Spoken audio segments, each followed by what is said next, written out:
തിരികെ സ്വാഗതം ചർച്ചയിലേക്ക്. ശ്രീ ശ്യാംരാജ്, ഈ ഉണ്ണികൃഷ്ണൻ പോറ്റി വെറും ഒരു പരികർമ്മിയോ പിന്നീട് വെറും ഒരു സ്പോൺസറോ കുറെ അധികം കാശ് മറിക്കാൻ ശേഷിയുള്ള ഒരാളോ ഒന്നുമല്ല. ദേവസ്വം ബോർഡിന്റെ ഏറ്റവും ഉന്നത സ്ഥാനങ്ങളിൽ ഇരുന്ന ആളുകളുടെ ബിസിനസ് പാർട്ണർ കൂടിയായിരുന്നു എന്നുള്ളതാണ് ഏറ്റവും പുതിയ വിവരം. അത് മാത്രമല്ല, ഇപ്പൊ ഇതിനു മുമ്പ് ഇവിടെ ഇടതുപക്ഷത്തിന്റെ പ്രതിനിധി പറയുന്നത് കേട്ടിട്ടുണ്ടെങ്കിൽ അവരെന്തോ നിഷ്കളങ്കരാണ് ഈ പറഞ്ഞ പോലെയുള്ള എൻ വാസുവും ശ്രീ പത്മകുമാർ എന്നൊക്കെ തോന്നിക്കും. ഇവിടെ അദ്ദേഹം പറഞ്ഞ എന്താണ്, ഈ കേരളത്തിൽ കമ്പ്യൂട്ടറൈസേഷൻ വരുന്നതിന് മുമ്പ് നമ്മുടെ ഓഫീസിലൊക്കെ ഡേറ്റ ഇങ്ങനെ ഫീഡ് ചെയ്ത് വെക്കുന്നതിന് മുമ്പ് ഇവിടെ രേഖകളൊന്നും ഇല്ലായിരുന്നു. കേരളത്തിൽ അല്ലെങ്കിൽ നമ്മുടെ രാജ്യത്ത് കമ്പ്യൂട്ടറൈസേഷൻ വന്ന ഏത് കാലത്ത് അതിനു മുമ്പ് ഈ രാജ്യത്ത് യാതൊരു രേഖകളും ഇല്ലായിരുന്നു എന്നാണ് ഇവർ പറയുന്നത്. അങ്ങനെയെങ്കിൽ ശരി, ഞാൻ ഇദ്ദേഹത്തിന്റെ വാദം ഞാൻ അംഗീകരിച്ചെങ്കിൽ പറയാം. ഈ ശബരിമലയിൽ ഉണ്ടായിരുന്നത് സ്വർണ്ണമല്ല ചെമ്പാണെന്ന് ഈ പത്മകുമാറിനോട് ആരാ പറഞ്ഞത്? ഇവർ പറയുന്ന രേഖകൾ ഇല്ലെന്നാണല്ലോ, സ്വർണ്ണമാണെന്ന രേഖകൾ ഇല്ലെന്നാണ് ഇവർ ഉദ്ദേശിക്കുന്നത്. സ്വർണ്ണമല്ല ചെമ്പാണെന്ന് പത്മകുമാറിനോട് ആരായിരുന്നു പറഞ്ഞിരുന്നത്?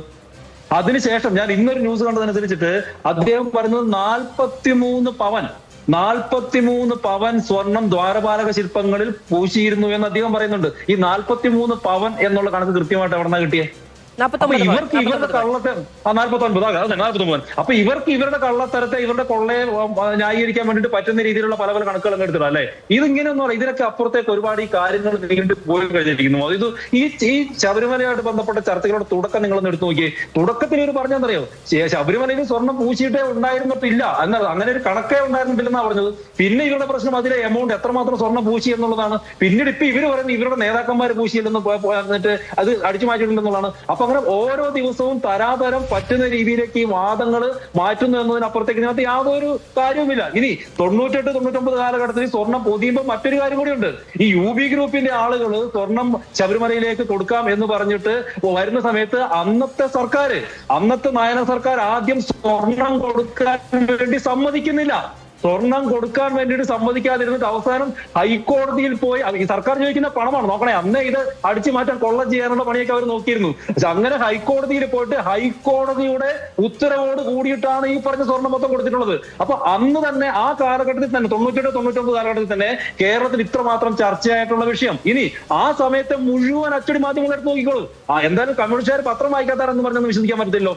ആ സമയത്തെ മുഴുവൻ അച്ചടി മാധ്യമങ്ങളിലും വലിയ തലക്കെട്ടോട് കൂടി വന്ന ആ വാർത്ത ഇവർ ഏത് ഇടതുപക്ഷം ഭരിക്കുന്ന സമയത്ത് ആ വാർത്ത വന്ന സമയത്ത് ശബരിമലയിൽ സ്വർണം പൊതിഞ്ഞിട്ടുണ്ട് എന്ന് പറഞ്ഞിട്ട് നമ്മുടെ മുന്നിൽ വ്യക്തമായിട്ടുള്ള തെളിവുകൾ ഇരിക്കുമ്പോൾ അതിനൊക്കെ അപ്പുറത്തേക്ക് ഈ പത്മകുമാർ ശബരിമലയിലെ സ്വർണം പൊതിഞ്ഞ ദ്വാരപാലക ശില്പങ്ങളുടെ മുന്നിൽ നിൽക്കുന്ന വീഡിയോകളടക്കം ഈ കാലഘട്ടത്തിൽ ഈ ഗോവൻ പറഞ്ഞ കമ്പ്യൂട്ടറിന്റെ ഇന്റർനെറ്റിന്റെ ജിയോ വിപ്ലവത്തിന്റെ കാലഘട്ടത്തിൽ നമ്മൾ കണ്ടുകൊണ്ടിരിക്കുമ്പോ ഇത്രമാത്രം നുണ പറയാൻ ഇവരെ കൊണ്ട് എങ്ങനെ സാധിക്കുമെന്ന് എനിക്ക് മനസ്സിലാവും. അത് സാധിക്കുമെങ്കിൽ ഇവരെ കൊണ്ട് മാത്രമേ സാധിക്കത്തുള്ളൂ. എനിക്ക് രണ്ട് ചോദ്യങ്ങൾ ഇവരോട് ചോദിക്കാൻ വേണ്ടിയിട്ടുള്ളത്. ഒന്ന്, നിങ്ങൾ ഇത്രമാത്രം സത്യസന്ധരാണെങ്കിൽ ശബരിമലയോടും അയ്യപ്പനോടും ശബരിമലയിലെ ഭക്തരോടും നിങ്ങൾക്ക് ഇത്രമാത്രം ആത്മാർത്ഥത ഉണ്ടെങ്കിൽ എന്തുകൊണ്ട് ഈ വിവരം നിങ്ങൾ കേരളത്തിലെ ഭക്തരിൽ നിന്ന് ഒളിച്ചു വെച്ചു? ഒന്ന് നോക്കൂ, ഈ ശബരിമല വിഷയം ഉണ്ടാകുന്നത് എങ്ങനെയാ? ഇവിടുത്തെ സർക്കാർ ഉത്തരവിട്ടിട്ടല്ല, സർക്കാർ അന്വേഷണം പ്രഖ്യാപിച്ചിട്ടില്ല. ശബരിമലയിലെ സ്പെഷ്യൽ കമ്മീഷണർ അദ്ദേഹത്തെ അറിയാതെ 2025 ചെന്നൈക്ക് ഇവിടുത്തെ ദ്വാരപാലക ശില്പങ്ങൾ കൊണ്ടുപോയി എന്ന് കോടതിയെ അറിയിച്ചതിനെ തുടർന്ന് കോടതി അന്വേഷണം പ്രഖ്യാപിക്കുകയായിരുന്നു. എന്താ നിങ്ങൾ ഇത്ര വലിയ സത്യസന്ധന്മാരാണെങ്കിൽ ഈ കാര്യം ജനങ്ങളോട് പറയാതിരുന്നത്? ഇനി രണ്ടാമത്, നിങ്ങൾ തുടക്കം മുതൽ ഈ വിഷയം പുറത്തായ ആ സമയത്ത് തന്നെ നിങ്ങൾ പറയുന്നതാണ് പോറ്റിയുമായിട്ട് ഞങ്ങൾക്ക് ഒരു ബന്ധമില്ല, ഏതോ ഒരു പോറ്റി അല്ലെങ്കിൽ ഏതോ അവതാരമാണ്. ഈ അവതാരത്തിന് വാസവനായിട്ട് ശ്രീ കടകംപള്ളി സുരേന്ദ്രനുമായിട്ട് ശ്രീ A. പത്മകുമാറുമായിട്ട് ശ്രീ N. വാസുവുമായിട്ട് അദ്ദേഹമായിട്ട് ബന്ധമില്ല എന്ന് നിങ്ങൾക്ക് ഇപ്പൊ പറയാൻ വേണ്ടി പറ്റുമോ? അതായത് ഉണ്ണികൃഷ്ണൻ പോറ്റിയും തമ്മിൽ എന്തെങ്കിലും ബന്ധമുള്ളതായുള്ള ഒരു വിവരവും ഇതുവരെയുമില്ല. അത്തരം ആരോപണങ്ങൾ ഉന്നയിക്കുമ്പോൾ അതിന് അടിസ്ഥാനപരമായ ഡാറ്റ വേണമേ. ഫോട്ടോ ഞാൻ കണ്ടിരുന്നു. ഇല്ലെങ്കിൽ ഇവിടെ ബാക്കിയുള്ളവരുണ്ടല്ലോ, കടകംപള്ളി ഉണ്ടല്ലോ, ഓക്കെ, കടകംപള്ളിയായിട്ട് സംശയമില്ലല്ലോ, കടകംപള്ളി സുരേന്ദ്രനായിട്ട് ബന്ധമുണ്ടായിരുന്ന സംശയമില്ലല്ലോ. അപ്പോ അതൊക്കെ തുടക്കത്തിൽ എന്താ പറഞ്ഞ ഏതോ ഒരു പോറ്റിക്ക് കടകംപള്ളി സുരേന്ദ്രന്റെ അടുത്ത് എങ്ങനെ ചെല്ലാൻ വേണ്ടി പറ്റുക? ചെറിയ ഫംഗ്ഷന് പോലും ഇവരുടെ പ്രധാനപ്പെട്ട നേതാക്കന്മാരുടെ അടുത്ത് എങ്ങനെ ചെല്ലാൻ വേണ്ടി പറ്റുക? A. പത്മകുമാറിന്റെ വീട്ടിൽ ഏത് MLA ആയിരുന്ന കമ്മ്യൂണിസ്റ്റ് പാർട്ടിയുടെ സമുന്നതനായിട്ടുള്ള നേതാവായിട്ടുള്ള ദേവസ്വം പ്രസിഡന്റ് ആയിട്ടുള്ള A. പത്മകുമാറിന്റെ വീട്ടില് ഈ ഏതോ ഒരു പോറ്റിക്ക് ഒരു അവതാരത്തിന് എങ്ങനെ കടന്നു ചെല്ലാൻ വേണ്ടി പറ്റില്ല? പത്മകുമാറിന്റെ വീട്ടിൽ സന്ദർശനമായിരുന്നു, റിയൽ എസ്റ്റേറ്റ് ബിസിനസ് അടക്കം പാർട്ണറാണ് തുടങ്ങിയ വിവരങ്ങളൊക്കെ പുറത്തു വന്നിട്ടുണ്ട്. കടകംപള്ളി സുരേന്ദ്രൻ ഒരു കത്തെഴുതി ആദ്യം എന്നുള്ള വിവരങ്ങൾ പുറത്തു വരുന്നുണ്ട് എന്നത് ശരിയുമാണ്. പിന്നെ വി എൻ വാസവൻ ദേവസ്വം മന്ത്രിയാണ്. വി എൻ വാസവനെതിരെ ഒരു ആരോപണം ഉന്നയിച്ചിട്ട് അതിലൊരു കൗണ്ടർ വരുമ്പോൾ അത് നിങ്ങൾ വിട്ടേക്കൂ എന്ന രീതി ആ നിലയ്ക്ക് പറഞ്ഞു പോകരുത് കേട്ടോ ശ്യാമേ.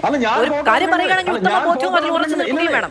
ഞാൻ പറഞ്ഞല്ലോ മാധു നിൽക്കുന്ന അങ്ങനെ പഠിപ്പിക്കല്ലേ, ഞാൻ ചിത്രം കണ്ടത് തന്നെയാണ് ഞാൻ പറഞ്ഞത്. ഉണ്ണികൃഷ്ണൻ പോറ്റി കേരളത്തിലെ മുഖ്യമന്ത്രി അടക്കമുള്ളവരുടെ, സോണിയാഗാന്ധി അടക്കമുള്ളവരുടെ ഒപ്പം ഒക്കെ ഈ അവതാരങ്ങളുടെയൊക്കെ ഒരു പൊതുവെയുള്ള രീതിയാണെന്ന് ഇത്. നാലാറിയുന്ന ആരെ കണ്ടാലും കൂടെ ഒന്ന് ഫോട്ടോ എടുക്കും. അത് വെച്ച് കുറ്റം ചേർത്താനൊന്നും പറ്റില്ല.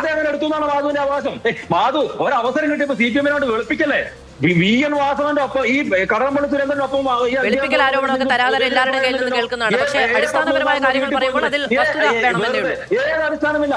പത്മകുമാറിന്റെ വീട്ടിലെ സ്ഥിര സന്ദർശകൻ, കടകംപള്ളി സുരേന്ദ്രനോടുള്ള ഒക്കച്ചങ്ങായി, എൻ വാസുവുമായിട്ടുള്ള ഒക്കച്ചങ്ങായി, ശബരിമലയിലെ സ്വർണ്ണം മൊത്തം എടുത്തുള്ള ഒരു കട്ട് വീഴ്ചയാള്, അയാൾക്ക് ഇപ്പോഴത്തെ ദേവസ്വം മന്ത്രിയുമായിട്ട് ബന്ധമുണ്ടെന്ന് പറയുമ്പോൾ അതിന്റെ ഫോട്ടോ കണ്ടു എന്ന് പറയുമ്പോൾ അത് മറ്റേതൊരാളെയും പോലെ മാത്രമുള്ള ചിത്രമാണ് എന്ന് മാധു പറയുന്നുണ്ടെങ്കിൽ മാധു അത് വെളുപ്പിക്കൽ തന്നെ. അല്ലല്ല, അതുപോലെയുള്ള ചിത്രമാണെന്ന് ആധികാരികമായി പറയാൻ ഞാൻ ആളല്ല. പക്ഷെ അതുപോലെ ചിത്രം അല്ലെന്ന് പറയാനും ആധികാരികമായ തെളിവ് എന്റെ പക്കലില്ല. എനിക്ക് ഉത്തമ ബോധ്യമുള്ള കാര്യങ്ങളെ എനിക്ക് പറയാൻ പറ്റുള്ളൂ. അത് വെളുപ്പിക്കലാണെന്നോ കുട്ടിയടിക്കലാണെന്നോ എന്ത് വേണമെങ്കിലും നിങ്ങൾക്ക് പറയാം. നിങ്ങൾക്ക് പറയാനുള്ള സ്വാതന്ത്ര്യത്തെ ഞാൻ ബഹുമാനപൂർവ്വം വെച്ചനുവദിച്ചു തരുന്നു ശ്യാംരാജ്. പക്ഷേ വി എൻ വാസവനുമായി മാത്രം ബന്ധം അങ്ങനെയാണ് എങ്കിൽ കേരളത്തിലെ ഒട്ടനവധി രാഷ്ട്രീയ നേതാക്കളുമായി ബന്ധമുണ്ടെന്ന് പറയേണ്ടി വരും. വി എൻ വാസവനൊപ്പമുള്ള ചിത്രം അങ്ങ് കണ്ടുവെങ്കിൽ ശരി, ഞാനും കണ്ടിട്ടുണ്ട് കേരളത്തിലെ മുഖ്യമന്ത്രിയുടെ ഒപ്പമുള്ള ചിത്രം, സോണിയാഗാന്ധിയും ഒപ്പമുള്ള ചിത്രം, അടൂർ പ്രകാശും ഒപ്പമുള്ള ചിത്രം, അങ്ങനെ പല ചിത്രങ്ങൾ ഞാനും കണ്ടു. പക്ഷേ എന്തെങ്കിലുമൊക്കെ ഫംഗ്ഷന് പോകുമ്പോൾ കേരളത്തിലെ രാഷ്ട്രീയ നേതാക്കളോ ദേശീയ രാഷ്ട്രീയ നേതാക്കളുടെ ഒപ്പം ഇവരൊക്കെ ചിത്രം എടുക്കാറുണ്ട്. ആ ഒരു ഒറ്റക്കാര്യം ചൂണ്ടിക്കാണിച്ച് പറയാൻ കഴിയില്ല ഈ കാലഘട്ടത്തിൽ എന്നുള്ളതാണ് ഞാൻ പറഞ്ഞത്. ശ്യാം, എനിക്കതിൽ തർക്കമില്ല. നോക്കൂ, ഇതല്ല വിഷയം. സാഹചര്യ തെളിവ് എന്ന് പറഞ്ഞ ഒന്നില്ലേ, നിലവിലെ ദേവസ്വം ബോർഡിന്റെ മന്ത്രിയല്ല അദ്ദേഹം. ഇതുവരെയുള്ള മുഴുവൻ ദേവസ്വം ബോർഡിന്റെ പ്രസിഡന്റുമാരുമായിട്ടും ദേവസ്വം മന്ത്രിയുമായിട്ടും ബന്ധമുള്ള ഒരാള് നിലവിലെ ദേവസ്വം പ്രസിഡന്റ് മന്ത്രിയുടെ ഒപ്പം ഒരു ഫോട്ടോ കണ്ടപ്പോ ബന്ധമുണ്ടെന്ന് പറഞ്ഞ മാതൃത്വ ഒന്നും അല്ല ശ്യാമേ. അല്ല, നിരവധി ചിത്രങ്ങൾ ഒരേ സമയത്ത് പുറത്തു വന്നതുകൊണ്ടാണ് അതിലൊരു കാര്യം മാത്രം എടുത്തുകൊണ്ട് ആരോപണം ഉന്നയിച്ചു പോകുന്നത് ശരിയാണോ എന്ന് ചോദിച്ചത്. നിങ്ങൾക്ക് രാഷ്ട്രീയ ആരോപണം ഉന്നയിക്കാം, ഞാൻ അതിനെയൊക്കെ റെസ്പെക്ട് ചെയ്യുന്നു. എനിക്കിനി പറയുന്ന ചേർക്ക് നോക്കൂ, നിലവിൽ നിങ്ങളടക്കമുള്ള മാധ്യമങ്ങളിൽ നിന്ന് വരുന്ന വിവരണം അനുസരിച്ചിട്ട് എൻ വാസു പത്മകുമാർ തമ്മിൽ അത്ര നല്ല ബന്ധമൊന്നും ആയിരുന്നില്ല. ഇവരെ തമ്മിൽ കൂട്ടിയിണക്കിയതാരാ? ഇവർ തമ്മിൽ പല കാര്യങ്ങൾക്ക് അഭിപ്രായ വ്യത്യാസം ഉണ്ടായിരുന്നു എന്ന് പറയുന്നു. ഇവരെ തമ്മിൽ കൂട്ടിയിണക്കി തീർന്നില്ല. ഇവരെ തമ്മിൽ കൂട്ടിയിണക്കിയതാരാ? ഇവരെക്കാളും ഇവരൊക്കെ ഒരു ബോസായിരിക്കുമല്ലോ. അപ്പൊ ഈ വിഷയത്തിൽ ഞങ്ങൾ പറയുന്നത്, ഈ ശബരിമലയിലെ സ്വർണ്ണക്കൊള്ളയുമായിട്ട് ബന്ധപ്പെട്ട് കടകംപള്ളി സുരേന്ദ്രനും എൻ വാസുവിനും മുഖ്യമന്ത്രിക്കും ബന്ധമുണ്ട്.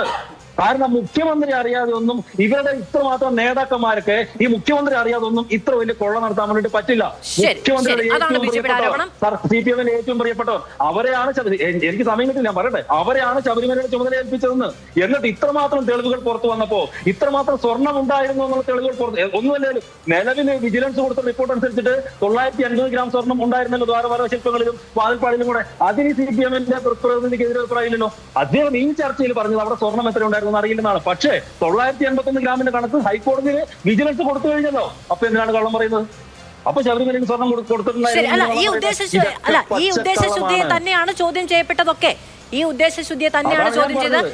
ഈ കണക്കുകളും ഈ പറയുന്ന അവിഹിതമായ അവിശുദ്ധമായ ഇത്തരം കൂട്ടുകെട്ടുകളെയും കുറിച്ച് തന്നെയാണ് നമ്മൾ എല്ലാവരും ചോദ്യങ്ങൾ ഉന്നയിക്കുന്നത്. പക്ഷെ അങ്ങനെ ഒരു ആരോപണം വെക്കുമ്പോൾ അതിന് തെളിവായി എന്തെങ്കിലും ഉണ്ടോ എന്നുള്ളതേ ഞാൻ ചോദിച്ചുള്ളൂ. അല്ലാതെ അങ്ങ് ആരോപിക്കുന്ന വെളുപ്പിക്കൽ എനിക്ക് താല്പര്യമില്ല ശ്യാമേ. ഒരിടവേള